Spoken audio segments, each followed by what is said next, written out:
Hazrat Yala radiyallahu anhu would say to Hazrat Umar radiyallahu anhu, I wished I would see the Prophet's state when the revelation is being sent to him. Later, when the Prophet sallallahu alaihi wasallam was at Jirana, and he sallallahu alaihi wasallam was shaded with a canopy of cloth, and some of his companions, including Hazrat Umar radiyallahu anhu, were enjoying his company, a man came wearing a robe which had been perfumed. He submitted, O Allah's Apostle sallallahu alaihi wasallam, what do you say about a man who put on ihram for Umrah and then wore a robe which had already been scented? The Prophet sallallahu alaihi wasallam looked at him for a while and then observed silence. Then the revelation descended on him.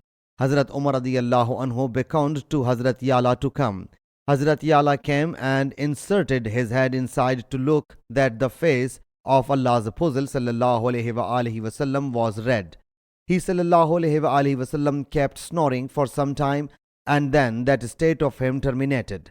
Thereafter, he sallallahu alaihi wasallam said, Where is the man who was asking me about Umrah? That man was fetched, and the Prophet sallallahu alaihi wasallam thereupon said, Wash the sand thrice and take off the robe. Then do in your Umrah the same what you do in your Hajj. Sahih Muslim Hadees number 2792.